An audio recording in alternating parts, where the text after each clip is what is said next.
3 साल जनरल आसिम मुनीर साहब ने पूरे कर लिए। इन 3 सालों में कहीं से कोई अच्छी खबर नहीं आई, क्राइसिस ही क्राइसिस है।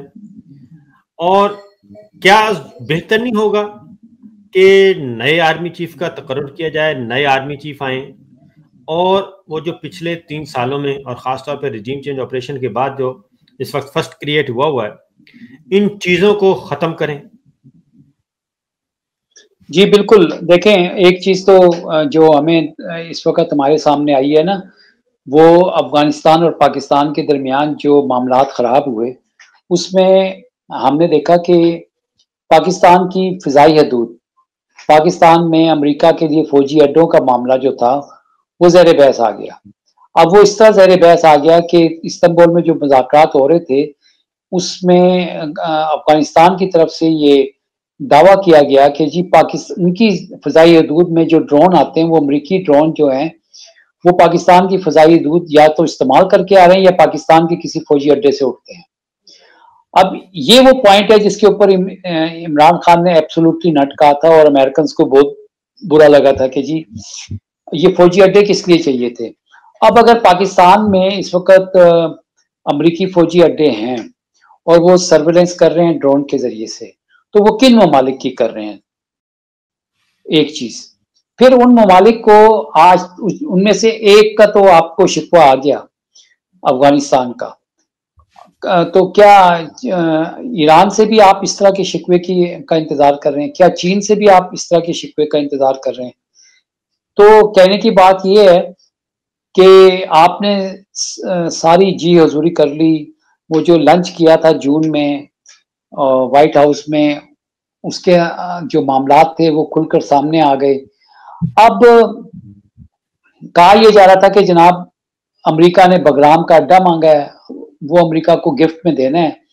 अफगानिस्तान में रेजिम चेंज होगा और उसके लिए एकदम सारे मामलात खराब होना शुरू हो गए। अच्छा, अभी आप देखें कि अवाम को कोई चीज आप डिलीवर नहीं कर सकते। आपको जब डाके की जरूरत पड़ती है, आप कभी बिजली के बिलों में डाका डालते हैं, कभी आप गैस के बिलों के जरिए से करते हैं, कभी आप पेट्रोल की कीमत 2 रुपए, 3 रुपए, 5 रुपए, 10 रुपए बढ़ाकर आप अरबों रुपए बटोर लेते हैं। और अभी हाल ही में जो रिपोर्ट आई है लाहौर से कि 47 अरब रुपए का एक डाका डाला गया, 2.5 करोड़ रुपया अदालत ने जुर्माना किया और मामला रफा दफा हो गया।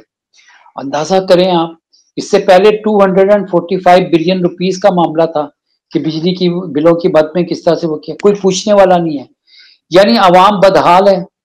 आप सिंध में पीपल्स पार्टी की हालत देख लें, जगह जगह पे करप्शन के निशानात आपको नजर आ रहे हैं, कोई पूछने वाला नहीं है। आप अमन ओमान की सूरत हाल देख लें, ठीक है, रोजाना की बुनियाद पे हम दहशतगर्दी को जड़ से उखाड़ते हैं और फेंकते हैं।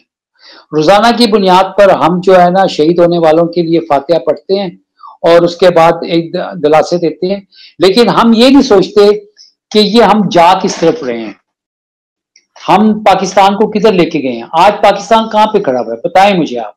अमेरिका के साथ लंच कर ली, अमेरिका की जी हुजूरी कर ली। बिल्कुल, तो मैं आपकी तरफ अगला सवाल लेके आ रहा हूं। अभी आपने बात की कि अफगान हुकूमत ने कहा कि ड्रोन आ रहे हैं और वो कहां से आ रहे हैं। तो मैं आपको एक वॉइस ऑफ अमेरिका का एक खबर सुनवाता हूं, और ये खबर है उस वक्त की जब शाह महमूद कुरैशी वजीर खारजा थे, इमरान खान साहब वजीर आजम थे और जनरल बाजवा आर्मी चीफ थे। तो अमेरिका के साथ खुफिया मामलात जो हैं वो उस वक्त चल रहे थे, पेंटागन के और जनरल बाजवा साहब के, और उनको यकीन दहानी करवा दी गई थी कि जनाब आप हमारी फिजाई हदूद इस्तेमाल करेंगे। और कैसे करवाई गई ये खबर जरा सुनिए, उम्मीद है आप तक आवाज पहुंचेगी। वॉइस ऑफ अमेरिका की ये खबर है कि गोदेदार का कहना है कि पाकिस्तान ने अमेरिकी फौज को अपनी फजाई हदूद इस्तेमाल करने की इजाजत और जमीनी रसाई दे दी है ताकि वो अफगानिस्तान में अपनी मौजूदगी को यकीनी बना सके। इस बारे में पाकिस्तान की तरफ से अब तक कोई वाज़ेह बयान जारी नहीं किया गया है। अलबत्ता वजीर खारजा शाह महमूद कुरैशी ने चंद रोज पहले मीडिया से बात करते हुए इस बारे में इनकार किया था।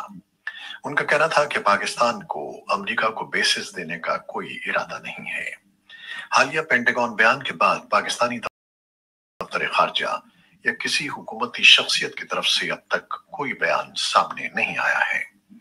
तज्जियाकारों का कहना है कि अमेरिका खित्ते में अपनी मौजूदगी चाहता है और अफगानिस्तान की सूरत हाल के पेश नजर मुमकिन है कि पाकिस्तान गैर एलानिया तौर पर अमेरिका को सहूलत फराहम करे।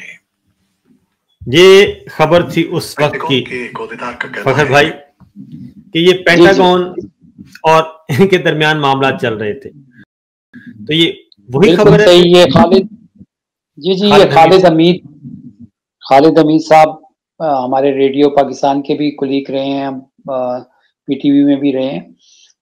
आवाज उनकी आवाज से शनासाई इतनी है कि आपने वहां से सुनाई तो मैं पहचान गया, और बहुत सारे लाखों करोड़ों लोग आपके जो देखने वाले हैं उन्होंने भी इस आवाज को पहचान दिया होगा। मैं इस संबंध में आपके सामने एक बात रखना चाहता हूँ। ये 14 मई की बात है 2021 की जी, 14 मई 2021 की बात है, if I am not wrong. Pakistan में पूरी कौम छोटी ईद मना रही थी, खुशियां मना रही थी। उस दिन CIA के सरबराह जो थे विलियम, वो पाकिस्तान आए थे। जी हाँ, और सीधा उनकी जनरल बाजवा से मुलाकात हुई थी। उनका ये विजिट खुफिया रखा गया था। हाँ जी। तो मेरी उस वक्त मैंने ट्वीट भी की थी, ये खबर मैंने दी थी। तो उसके बाद ये खुफिया दौरा जो था, इसको 2 दिन के बाद या 2 महीने के बाद नवंबर में वो तस्वीर जारी की गई और फिर शो किया कि जैसे ये दौरा जो था ना उस वक्त किया गया। तो उसमें ये सारे मामलात थे। तो आपने जैसे देखा ना कि इमरान खान से एक इंटरव्यू अरेंज किया था जिसमें इमरान खान से सवाल किया गया कि आप अमेरिका को फौजी अड्डे देंगे, तो इमरान खान ने कहा एब्सोल्युटली नॉट। इसी तरह से ही जैसे अभी आपने मुनीर फारूक की ट्वीट का किया कि हम इसके ऊपर बहस देखते हैं कि छिड़वाते हैं सोशल मीडिया पे कि क्या क्या कहाँ से क्या फीडबैक आता है, फिर अकॉर्डिंगली हम उसको 27वीं तरमीम में कवर करने की कोशिश करते हैं या किसी और तरीके से। एनीहाउ, देखें जनरल बाजवा के बारे में तो बड़े हैरान कुन इंकशाफात हैं जो मैं नहीं बाकी बहुत सारे जर्नलिस्ट जो हैं, आप भी उससे वाकिफ हैं, अरशद शरीफ शहीद भी वाकिफ थे, और आज भी इमरान रियाज हो गए और जो दीगर लोग हैं। जनरल बाजवा उस वक्त क्या बातें करते थे इजराइल को तस्लीम करने के हवाले से। ये मैंने नहीं कहा, ये हामिद मीर ने भी अपनी जो है ना तस्करा किया है अपने बातों में। तो अब ये सारा मामला सिविलियन सेटअप से बाला था। तो अगर एक आर्मी चीफ प्राइम मिनिस्टर को बाईपास करके इजराइल को तस्लीम करने की बात कर रहा है और एक अरब मुल्क से $3 अरब एडवांस वो लेके बैठ जाता है इजराइल को तस्लीम करने के चक्कर में कि जी मैं ये काम करवा दूंगा, और फिर वो इंडिया के प्राइम मिनिस्टर का दौरा भी फाइनल कर देता है और कश्मीर के ऊपर जो आर्टिकल 370 है उसके ऊपर भी सारा मामला हो जाता है।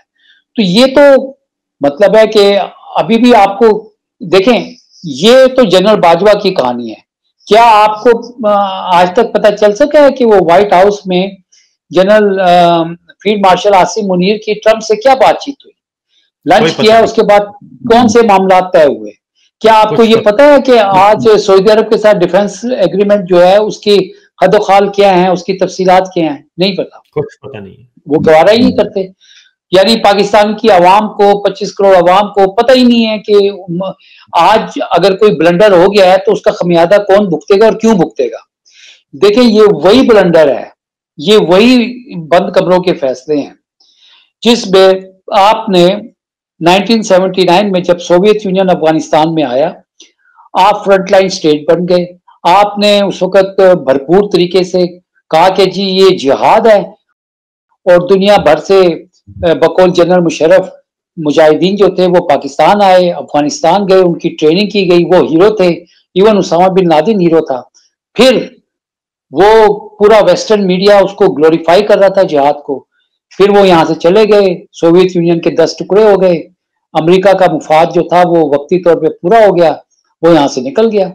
उसके बाद उन्होंने, क्योंकि अगर सोवियत यूनियन अफगानिस्तान में ना आता तो अमरीकी अफवाज ने तो मिडल ईस्ट में जाके अपने अड्डे बनाने थे। वो जैसे ही अफगानिस्तान से फारिग हुए, उन्होंने कुवैत पे इराक से सद्दाम हुसैन से चढ़ाई करवा दी और फिर वो वहां जाके बैठ गए और अभी तक वहां बैठे हुए हैं।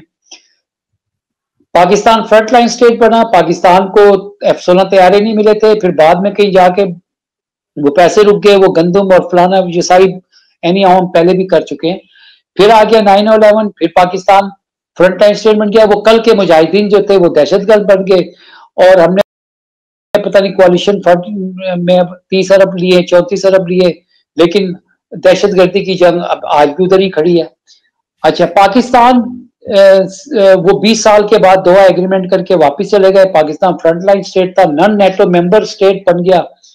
आज फिर हम दहशतगर्दी के हवाले से, यानी पाकिस्तान पिछले 25-30 सालों से पाकिस्तान जो है वो बजाय टूरिज्म के जरिए से या जरिए से, आप एक तुर्की की खबर आप कर रहे थे, डिस्कस कर रहे थे, जिक्र कर रहे थे $50 अरब टूरिज्म से।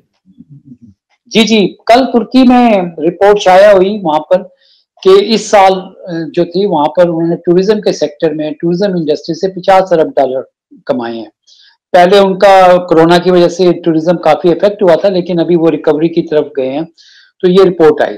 तो मैं सोच रहा था कि तुर्की टूरिज्म से $50 अरब कमा रहा है और पाकिस्तान जो है वो टेररिज्म को हाईलाइट करके दुनिया को कहता है कि देखें जी इधर ये है।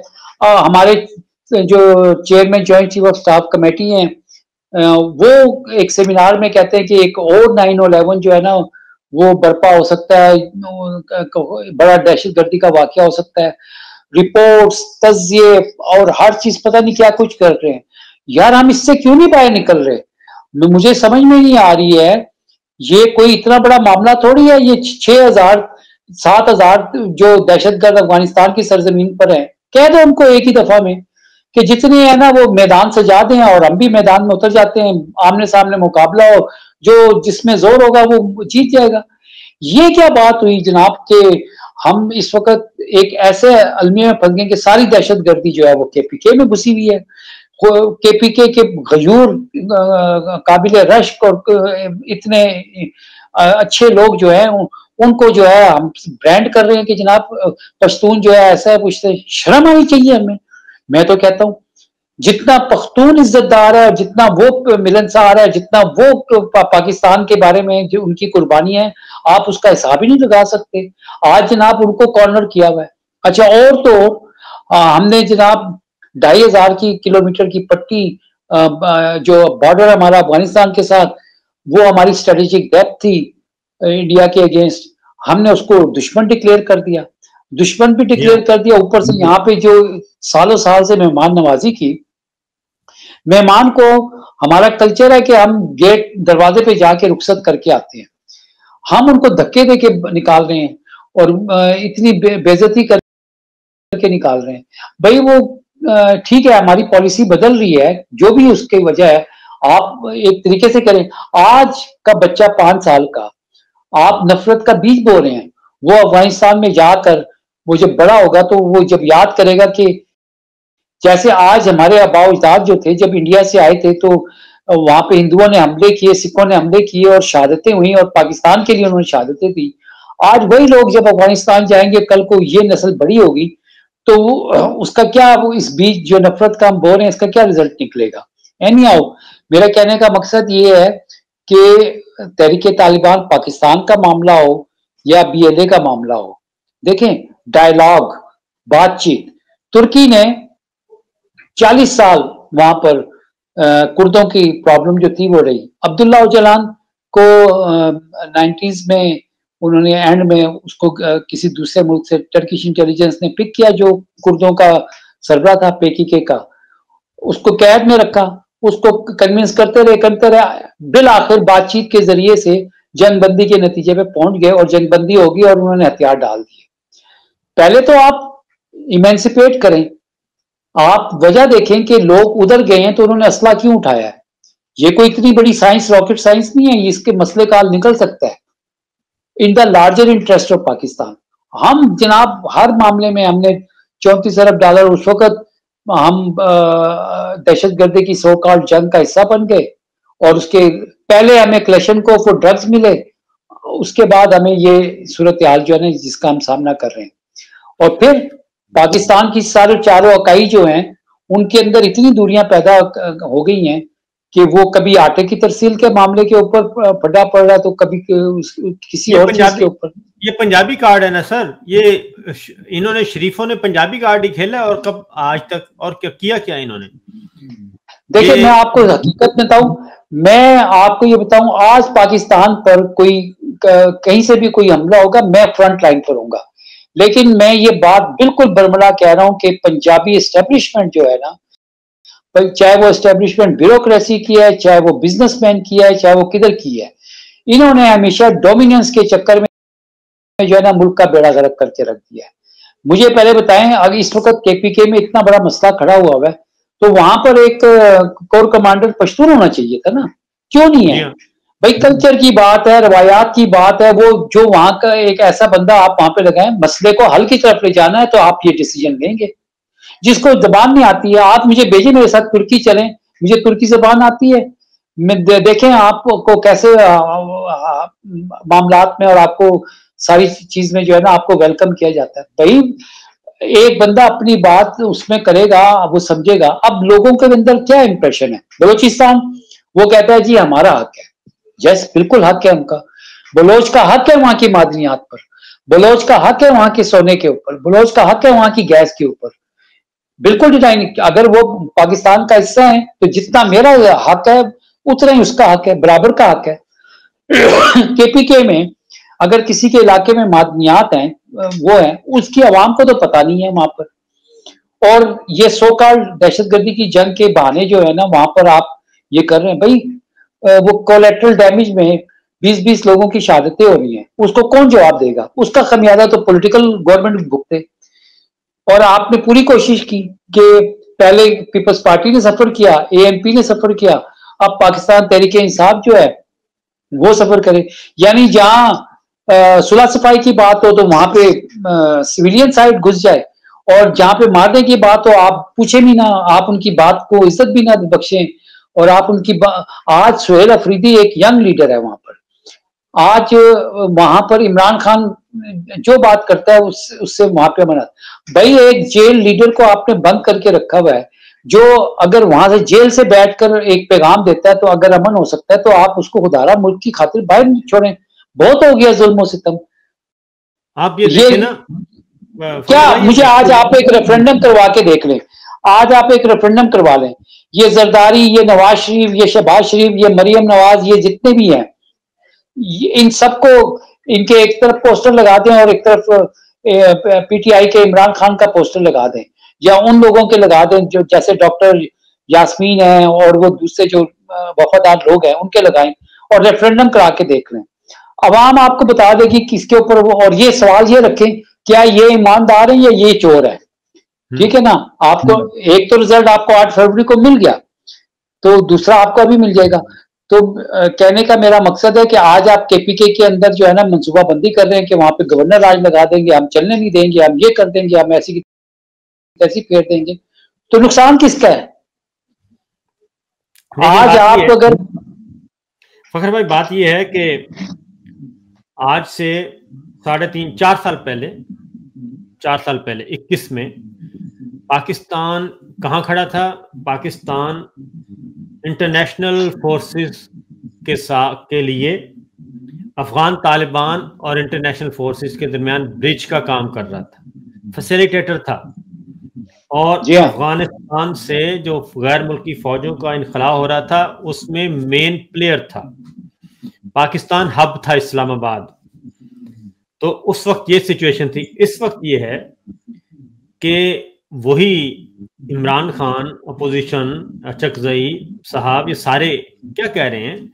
ये कह रहे हैं कि काबुल से बराह रास्त बात कर लेते हैं और कोई मसला नहीं है, वर्किंग रिलेशनशिप भी है, बातचीत भी है, लेकिन ये नहीं कर रहे।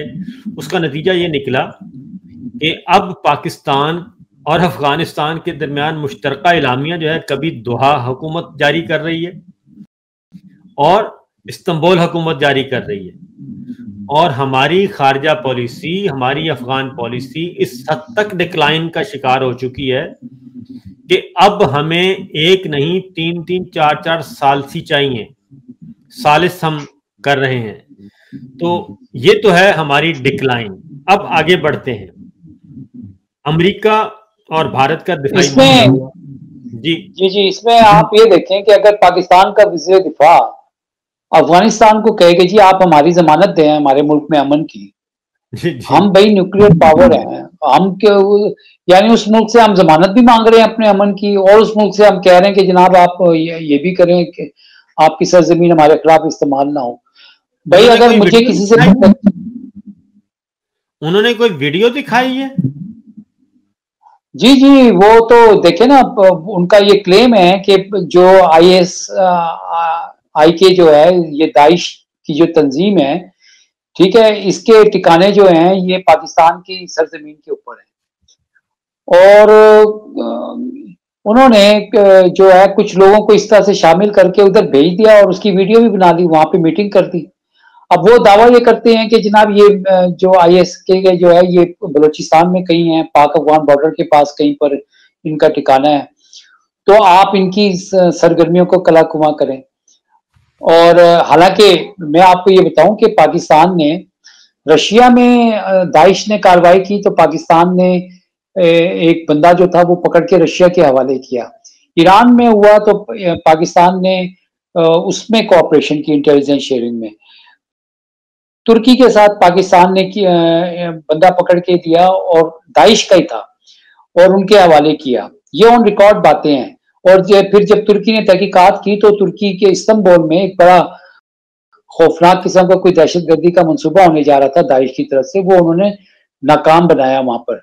तो कहने का मेरा मकसद ये है कि अगर एक तरफ अफगानिस्तान का ये दावा है तो दूसरी तरफ वो फजाई हदूद के इस्तेमाल की बात कर रहे हैं। हम कह रहे हैं कि उनकी सरजमीन हमारे खिलाफ इस्तेमाल हो रही है, वो कह रहे हैं हमारी फजाई हदूद जो है उनके खिलाफ इस्तेमाल हो रही है। तो ये मामला जो थे, ठीक है, हमने बहुत सारी मीटिंग्स की, सारा कुछ किया, लेकिन बात कहने की ये है कि हमें तो डिप्लोमेसी का मतलब तो ये होता है कि कल जैसे आपने कहा कि मरी में हमने उनको इकट्ठे किया था, हम लोग अमन की बातचीत करवा रहे थे। आज हम उल्टा सारी गंगा बहना शुरू होगी। आज अफगानिस्तान का वजीर खारजा अगर इंडिया जाता है तो हमें इसके ऊपर जो है ना परेशान होने की बजाय हमें ये देखना चाहिए कि वो क्यों गया, उसकी वजह क्या है। अच्छा, कि कल को क्या अफगानिस्तान अगर वो कहता है कि जी हमारा वजीर खारजा फलानी जगह पे क्यों जा रहा है, नहीं, देखें ये तो इंडिपेंडेंट स्टेट्स के जहाँ पे सोवरेनिटी की बात है, तो हमें ऐसी बात नहीं करनी चाहिए। हाँ, हमारे लिए जो हम कहते हैं कि ये जो TTP है, ये जो दहशतगर्द हैं BLA वगैरह, इनको इंडिया की खुफिया एजेंसी की फंडिंग मौजूद है, इनको सारा कुछ है, बिल्कुल है, और इसके ऊपर हमें चलना है ना आगे। अब अगर हम तुर्की में बैठ के इसके ऊपर कैसे आगे बढ़ सकते हैं जब हमारे आपस में हमने बॉर्डर्स बंद कर लिए हैं। और हमने कलभूषण पकड़ा और कलभूषण पकड़ने के बाद उसका पूरा नेटवर्क पकड़ा, जब सारी चीजें हमारे पास पकड़ा, फिर और भी लोग एक्टिव पकड़े हैं। हमने ईरान को बताया कि देखें ये इधर से ऑपरेट कर रही है, ईरान ने हमारे साथ इंटेलिजेंस शेयर की। अब ईरान का भी जैश-उल-अदल के हवाले से जो CIA की प्रॉक्सी है रीजन है, देखें ये जो सबसे बड़ा नुकसान पाकिस्तान को हुआ है ना, ये जो प्रॉक्सीज वार शुरू हो गई है ना, ये प्रॉक्सी वार सबसे ज्यादा खतरनाक है।